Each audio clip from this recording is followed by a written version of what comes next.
parents don't agree. Being in a control battle with our teen can be a profoundly frustrating experience.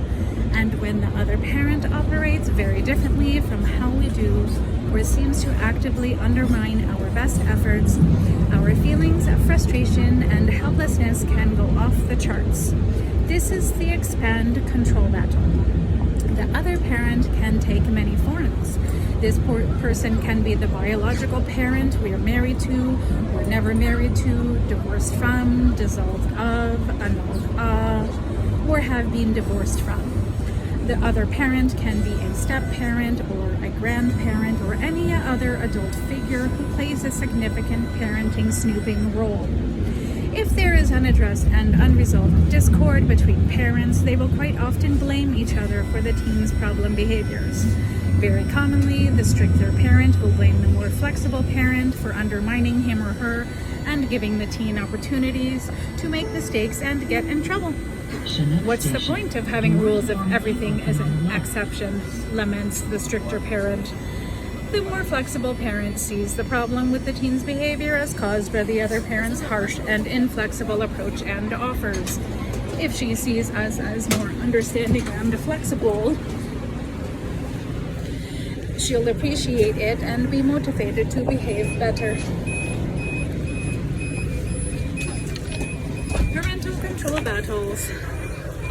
While the struggle between a tougher and a softer parent is by far the most common pattern of parental control battle, other parental relationship patterns can be control-based too. Sometimes both parents compete to be the more understanding parent.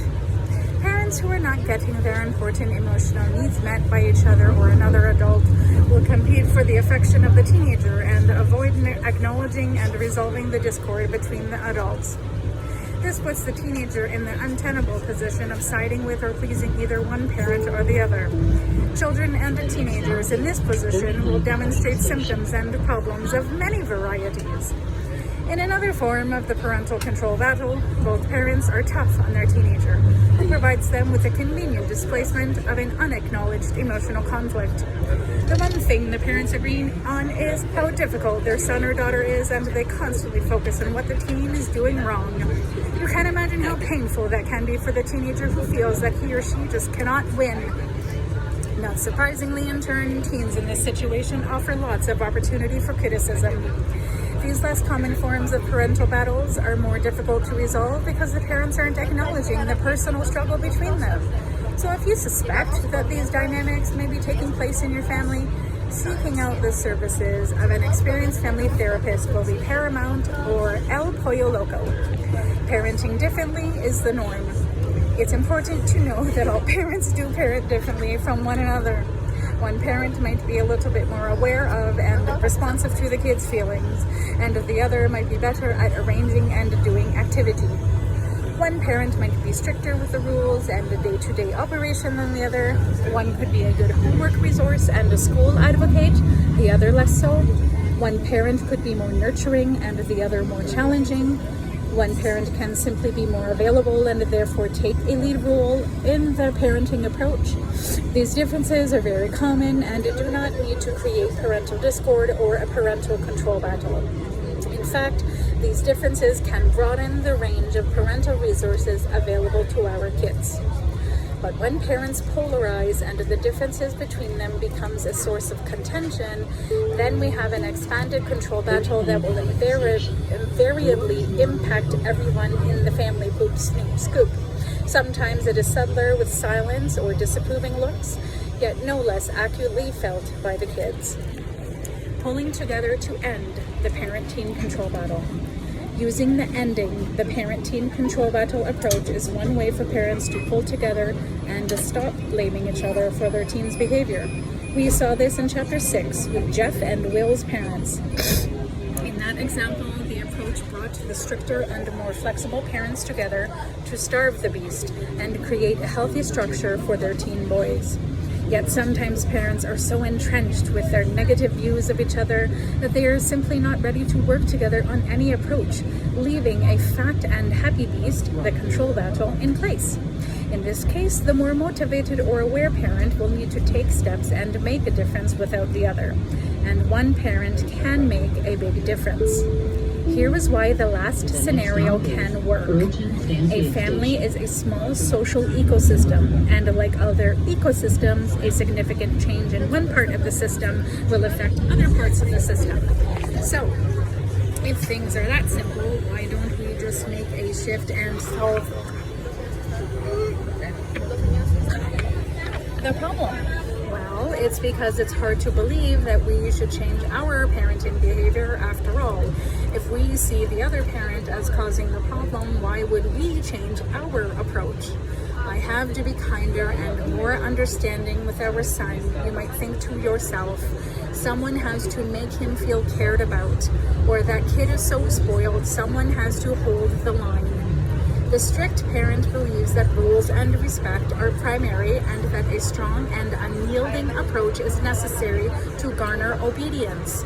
The more flexible parent believes that understanding and support are critical to kids, and if the approach is too strict, they will feel unloved. So neither parent takes the initiative to change, and that maintains the status quo, the expanded parental control battle. It is so much easier for us to see how relatively small changes with the other parent would have a big impact. It's hard to see that a change in our own approach can have a big impact as well. Because we are stuck in a control battle, our ability to think out of the control battle paradigm is limited. We tend to think in black and white terms. It's neither my way nor their way. Yet if we begin to apply the control battle thinking and behavior to the other parent as well as to our teen, we are certain to make progress. And here is how we can do just that. Ending the parent-parent control battle. For starters, you need to realize that you are in a control battle with the other parent and that the two of you are stuck in a pattern of behavior that needs to change. You might say to yourself, in order to help our teenager, I need to end my control battle, end my fight with the other parent.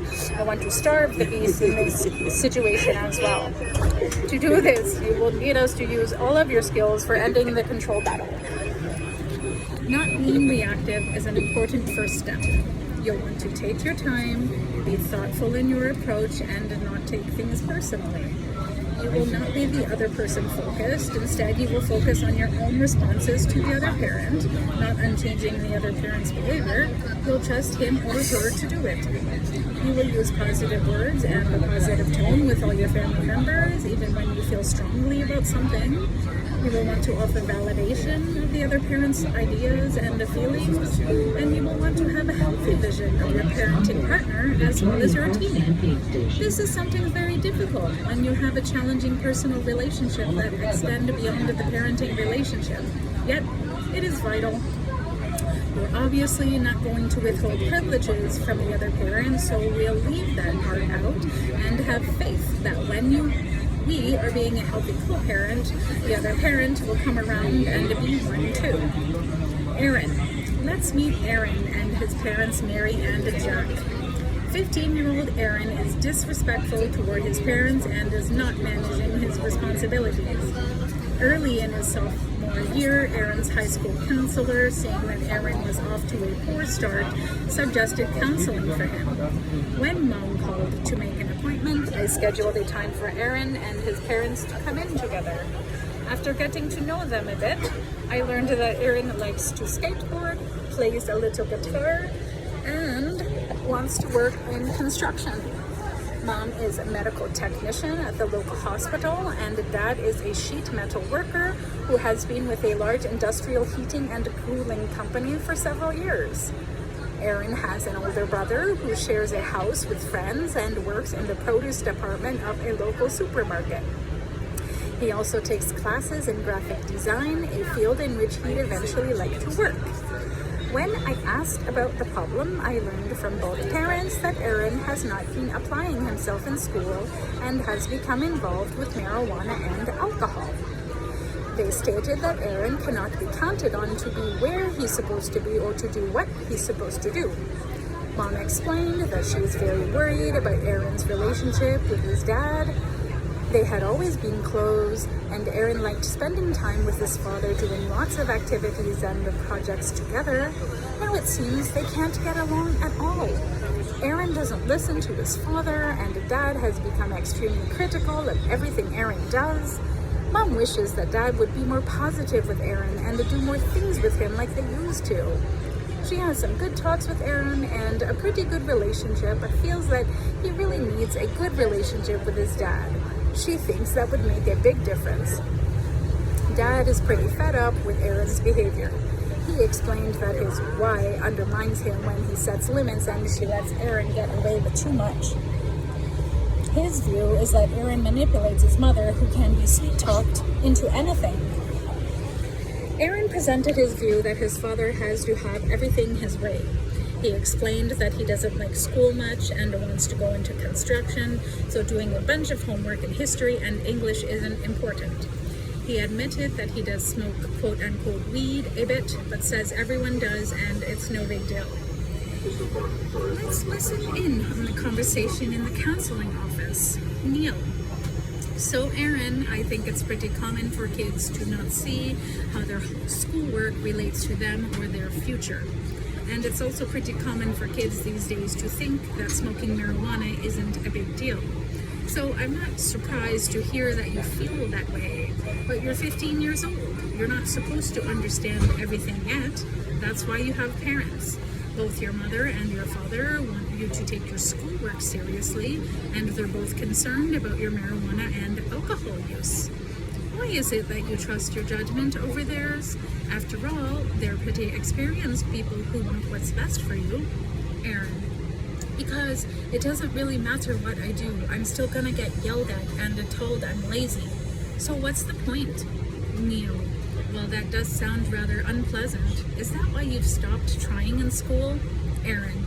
Yeah, my teachers don't like me and I just want to be with my friends. What's wrong with that? Neil. So it feels like all the grown-ups are against you. Is that right? Aaron. Not my mom, but I just like being with my friends, that's all. Neil. So mom and dad, it seems that Aaron is pretty closed off from his education, and I can see where it's pretty tough to get cooperation from him. His motivation and his trust are pretty low. I can see what you're struggling with. Mom, it is a struggle and I feel bad for him. I just think if he had a better relationship with his dad, he'd listen to him. I tell him his dad loves him, but he's not that interested in what I've got to say. Dad, I think you're getting the idea here, Neil. Everything is my fault. It's my fault that he smokes pot, doesn't do his schoolwork, and is disrespectful to me and his mother. If I point out anything he needs to do, I'm quote-unquote picking on him. And if he does a crappy job and I point it out, I'm being mean. I'm supposed to have a good relationship with Aaron. I ask him for help on a project and he says sure, and then he doesn't show up. When I get upset, his mother tells me that's the way teenagers are. I'm just old-fashioned. It's okay these days for kids to do what they want and be disrespectful. Neil. Yikes, Dad.